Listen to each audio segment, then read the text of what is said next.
믿고 맡겨달라. 완벽하게 고쳐줄게.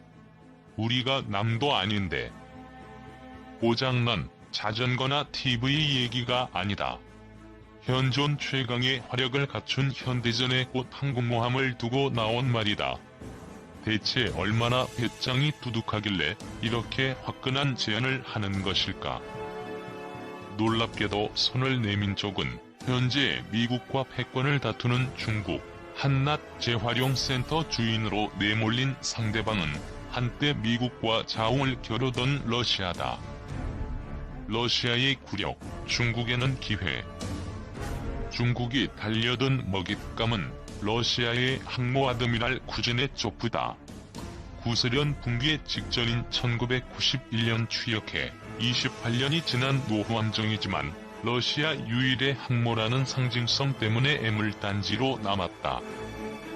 2016년 시리아 군사작전에 투입돼 이슬람 국가 격퇴에 앞장서며 건재를 과시하는가 싶더니 갑판이 짧아 함재기가 착륙 도중 바다에 빠지거나 고장이 잦아 링거 맞은 환자처럼 아예 인선을 옆에 달고 다니면서 조롱거리로 전락했다.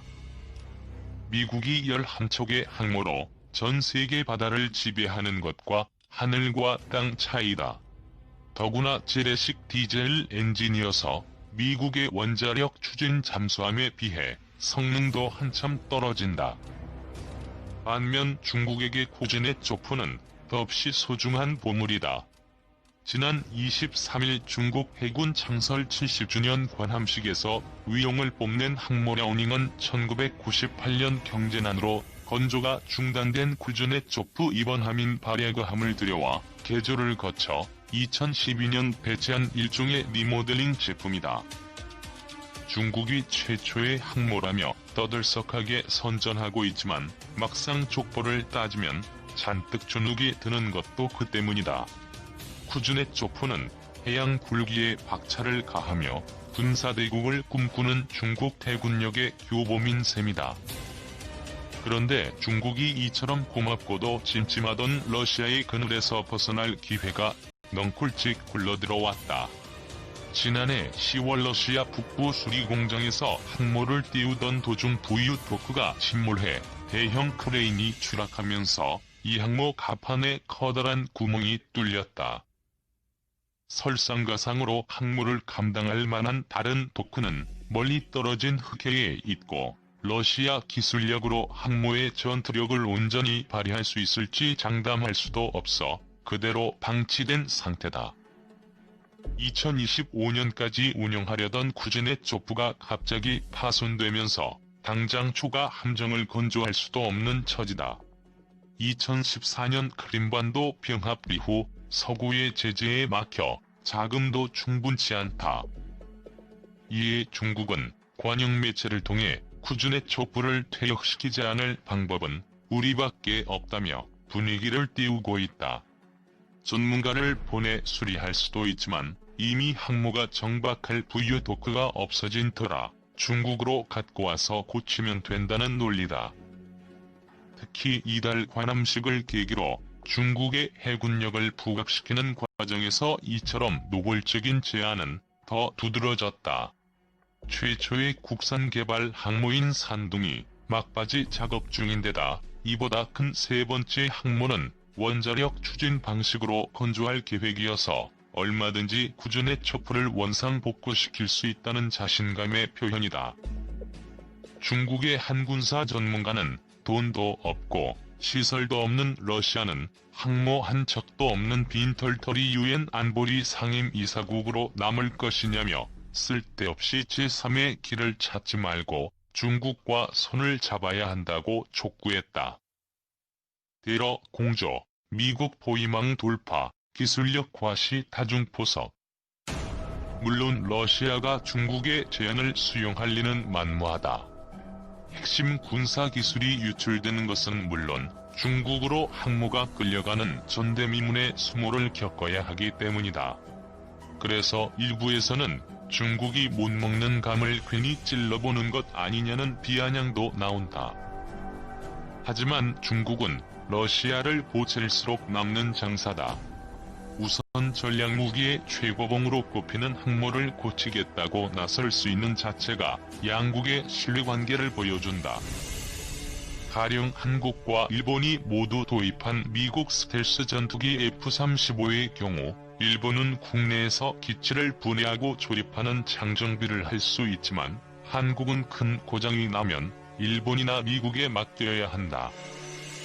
미국이 일본에만 정비 권한을 준 탓이다.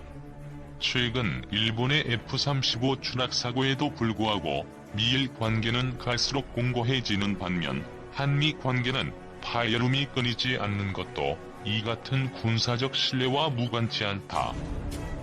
중국이 산둥반도에 러시아판 사드로 불리는 S-400 미사일을 배치해 미국에 맞선 요격망을 갖추며 러시아와의 위를 과시한 것도 같은 맥락이다.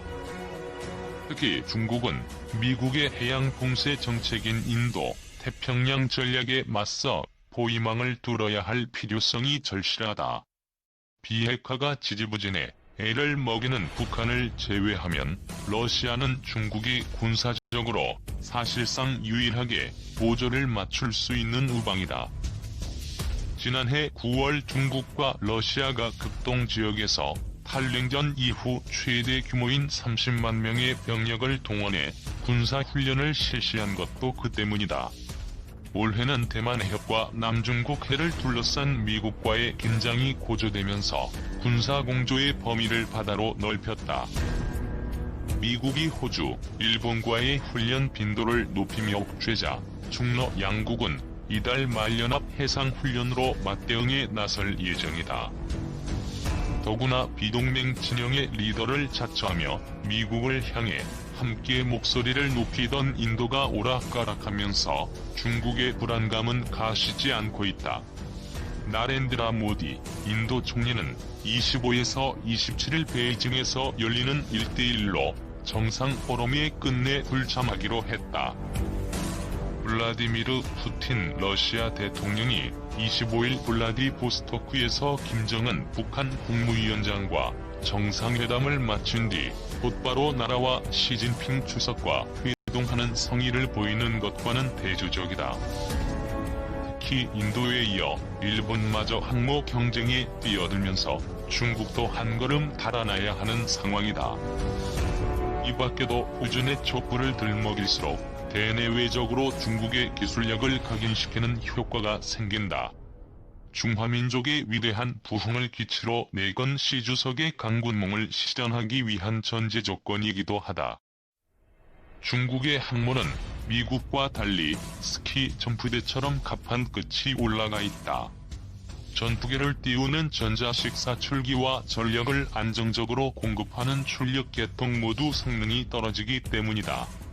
그래서 실제 전투기 출격은 미 항모의 30% 선에 불과한 실정이다. 그런데도 올해 관함식에 자체 개발 산둥호를 끝내 선보이지 못하고 선체 내부 영상을 공개하는 것으로 만족할 수밖에 없었다.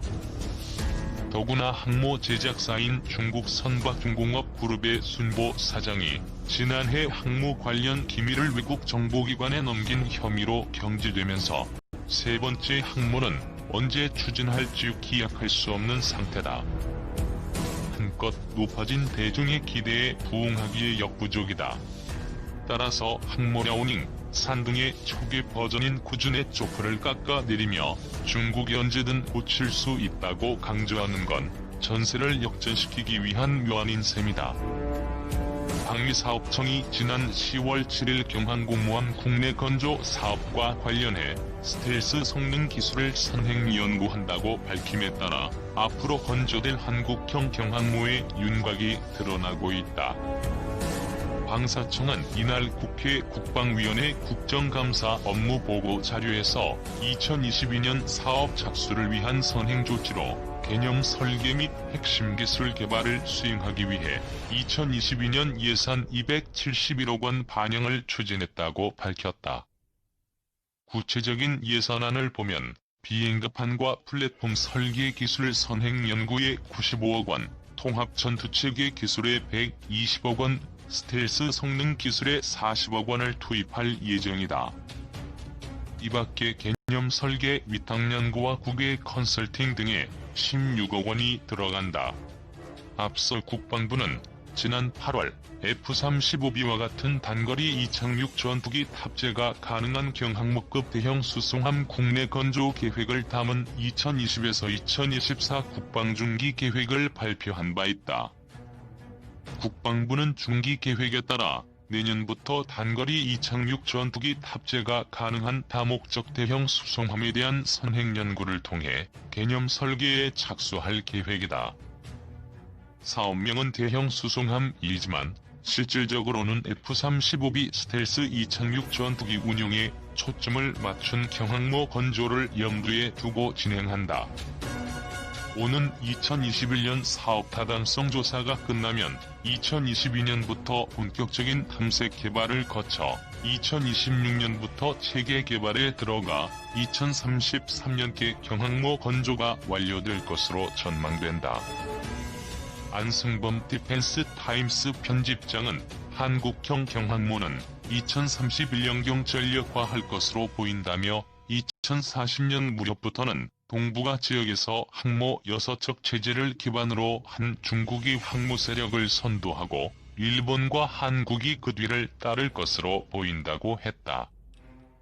한국형 경항모의 향후 운용 방향과 관련해 관심을 끄는 것은 해군본부 전력분석시험평가단이 10월 초 작성 배포한 대형 수송함 이개념 설계 기술 지원 연구용역 제안 요청서이다. 연구용역을 진행할 업체를 뽑는 일종의 지침서인데 업체 선정은 경쟁 입찰 방식으로 이루어지며 계약일로부터 14개월 동안 연구용역이 진행된다. 여기에는 올해와 내년에 걸쳐 23억여 원이 투입될 예정이다. 연구용역 제안 요청서에는 해군이 경항모 설계에 들어가야 할 요구사항들을 구체적으로 열거하고 있는데 항공기 운용 부문이 가장 눈에 띈다. 선체 외형, 동력, 지휘 통제, 전투체계, 상륙 능력 등은 요구사항이 4에서 5개 항목인 반면 항공능력 요구사항은 10개에 달한다. 미래 전장 환경 및 기술 추세 변화에 대응하기 위한 사항도 포함됐다. 물론 대형 수송함을 표방하는 만큼 상륙전 능력도 경항모에서 중시되는 부분이다. 제안서에는 상륙군 인원, 장비, 화물, 탄약, 무장 탑재 소요 검토와 한미 및 측면 램프 크기, 한미의 상륙정 등을 탑재할 공간인 우열데크 검토도 포함됐다. 최근 미 해병대는 70톤의 화물을 싣고 빠르게 해안에 상륙하는 공기부양정 대신 소형 상륙정에 상륙돌격 장갑차나 전차를 실어 이동하는 것을 선호하고 있다. 이지스함과 대형 상륙함이 강력한 방공망을 갖추고 신속하게 상륙해야 아군의 피해를 최소화할 수 있기 때문이다. 이에 따라 한국형 경항모도 순항속도 시속 17에서 20노트를 내기 위해 디젤 엔진 대신 강력한 파워를 자랑하는 제너럴 일렉트릭의 LM2500 가스터빈 엔진을 사용할 것으로 보인다. LM2500 중형 가스터빈 엔진은 태국 항모 차크리, 나루야벳에도 장착돼 있다. F-35B가 이륙하려면 조종석 후방에 설치돼 수직이 착륙을 돕는 리프트 팬의 파워도 필요하지만 빠른 속도로 항행하는 경항모의 맞바람을 받아야 쉽사리 이륙할 수 있다. 해군은 새로 건조할 경항모는 마라도암 건조 과정에서 얻은 경험과 해외 사례를 종합해 비행갑판을 설계해 이착함 절차를 만들고 이착함 능력을 검증할 시뮬레이션을 연구 용역을 통해 확보할 예정이다. 이를 통해 항공기 유도 및 관제 개념, 항공기 비행갑판 배치 방법, 정비 공간 확보, 지원 설비, 항공기 이송에 필요한 승강기 설치 등도 연구하게 된다. 2030년대 초반에 진수되는 만큼 여기에는 첨단 기술 발전 추세를 반영하는 작업도 포함되어 있다. 예컨대 무인수 상정과 잠수정, 무인기를 운용하는 방안과 통제 장비 소요 검토가